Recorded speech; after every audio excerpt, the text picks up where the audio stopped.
கர்த்தருடைய நேயர்கள் அனைவருக்கும் ஸ்தோத்திரம். இந்த ஞாயிற்றுக்கிழமை இந்த மாலை 4:30 மணி அளவிலும் ஆண்டவராகிய இயேசு கிறிஸ்துவின் அற்புதமான ஆசீர்வாதமான தேவ செய்தி 805. நீதிமான்களின் பக்கம் நீங்கள் நில்லுங்கள். நம்ம நினச்சி போனோம், எவ்வளோ பெரிய படையோடு, எவ்வளோ பெரிய ஜனங்களோடு, எவ்வளோ பெரிய அதிபதிகளோடு, செல்வந்தர்களோடு, இந்த உலகத்தில் திறமைசாலிகளோடு நீ நிற்கிறன்றது முக்கியம் இல்லை. உன் கூட ஒரு நீதிமானாவது இருக்கணும். அந்த ஒரு நீதிமானால தான் நீ காப்பாற்றப்படுவ.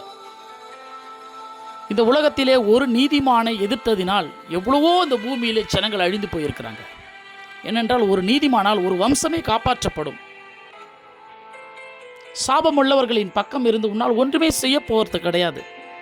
ஆதாம் என்ற ஒரே ஒரு மனிதன் செய்த பாவத்தின் நிமித்தம் பூமி இன்றளைக்கும் சபிக்கப்பட்டு தான் வாழ்கிறோம். உண்மைதானே? ஆனால் நோவா என்ற ஒரு நீதிமானின் நிமித்தம் பூமி இன்றளவுக்கும் ஆசீர்வதிக்கப்பட்டு இருக்கிறது. தண்ணீரால் உலகம் இன்றைக்கு அழியாமல் இருக்கக்கூடிய ஒரே காரணம் அந்த நோவா தான். நோவா கூட தேவன் உடன்படிக்கை செய்தார். வானத்தில் வானவில்ல மழைக்காலங்களில் ஏற்படுத்துவேன். அந்த வானவில் எதனுடைய அடையாளம்னா, உன்னுடைய நிமித்தம் இந்த பூமி சபிக்கப்படாமல் இருக்கும், தண்ணீரால் அழிக்கப்படாமல் இருக்கும். ஆபிரகாம் என்ற ஒரு ரொம்ப பக்திமான், ஒரு நீதிமான், ஒரு விசுவாசத்தின் தகப்பன். அந்த ஆபிரகாமுடைய மனைவி தான் சாராள். இந்த சாராளை தவறாக பார்த்த பார்வோன் என்ற ராஜா, பார்வோன் ராஜா அவனுடைய குடும்பம் என்ன ஆச்சு தெரியுமா? வாதைகளினால் இந்த பூமியிலே சீரழிக்கப்பட்டது. எப்பொழுது அந்த பார்வோன் மனம் திரும்பினானோ அப்போதான் அந்த குடும்பம் ஆசீர்வதிக்கப்பட்டது. பாருங்க, ஒரு நீதிமானுடைய நிமித்தம் இந்த பூமியில் எப்பேற்பட்ட ராஜாக்கள் கூட அந்த பூமியிலே அழிக்கப்பட்டு இருக்கிறார்கள்னு. சோதம் குமாரன் ஒரு பட்டணம். அந்த பட்டணத்தில் இந்த ஆபிரகாமனுடைய சித்தப்பா பையன் லோத்து வாழ்கிறாரு. இப்போ தேவன் அந்த சோதம் குமார பட்டணத்தை அழிக்க போகிறாரு. அப்போது போராடுவார்ல இவர் சொல்கிறாரு, அழிக்கக்கூடாது ஆண்டவர். தேவன் சொல்கிறாரு, 50 நீதிமான் இருந்தால் கூட நான் அழிக்க மாட்டேன்பா. 40 பேர் இருந்தாலும் பரவாயில்ல, 30 பேர் இருந்தாலும் பரவாயில்ல, 20 பேர் இருந்தாலும் பரவாயில்ல, கடைசியில் 10 நீதிமான்கள் இருந்தால் கூட நான் அந்த தேசத்தையே விட்டுறேன் அழிக்காமன்னு சொன்னார். 10 பேர் கூட இல்லைங்க. இந்த தேசத்தையே தேவன் வானத்தில் இருந்த கந்தகத்தினாலும் அக்னியினாலும் அவர் கொளுத்தி சாம்பலாக்கினார்.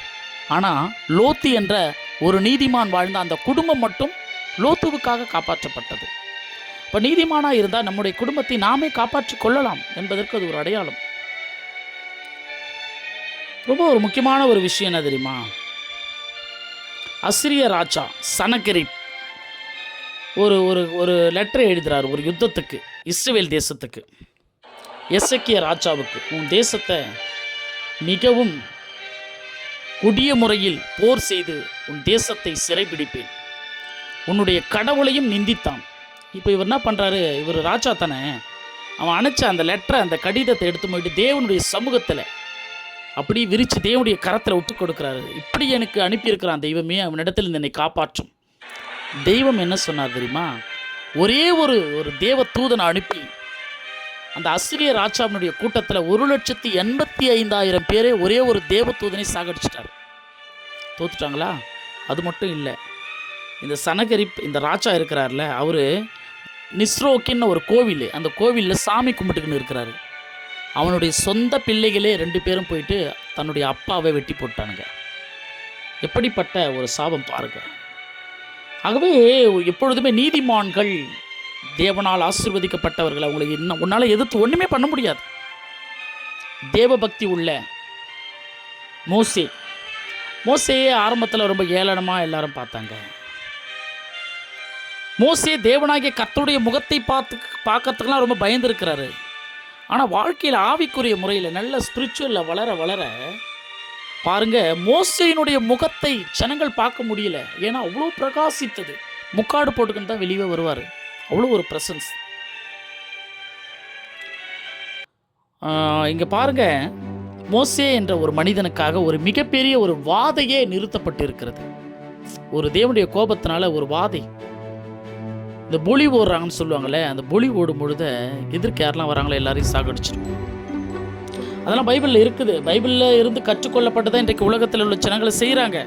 ஆனால் அதையெல்லாம் மாற்றப்பட்டு இருக்கிறது. இன்றைக்குமே மாற்றாத ஃபாலோ பண்ணிட்டு வரோம், அவ்வளோதான். தேவனாகிய கர்த்தரின் நிமித்தமாக ஒரு மிகப்பெரிய ஒரு வாதை, ஒரு கொடிய நோய் ஜனங்களை எல்லாரும் அழித்துக்கினே போச்சு பாருங்க. மோசே போய் எதிர்க்கு நிற்கிறாரு. செத்தவர்களுக்கும் உயிரோடு இருக்கிறவர்களுக்கும் நடுவே நிற்கிறார் மோசே. தேவனாகிய கர்த்தர் மோசேக்காக அந்த வாதையை நிறுத்தினார். ஒரு நீதிமானுக்காக எப்பேற்பட்ட வாதையும் தேவன் நிறுத்தினார். ஆபத்தை நிறுத்துகிறார், சாபத்தை எடுத்து போடுகிறார், அந்த சந்ததியை ஆசீர்வதிக்கிறார். ஆகவே நாம் எப்படி வாழணும்? நீதிமானாய் வாழ வேண்டும். யோபு ஒரு நீதிமான்.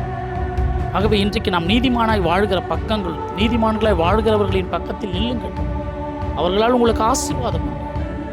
எப்பேற்பட்ட சாபம் வந்தாலும் அவர்களின் நிமித்தம் தேவன் உங்களை காப்பாற்றுவார். கர்த்தர் நம் அனைவரையும் ஆசீர்வதிக்க நீதிமான்களாய் வாழ்வோம். இயேசு கிறிஸ்துவினால் ரட்சிக்கப்பட உங்களை அழைக்கிறார்.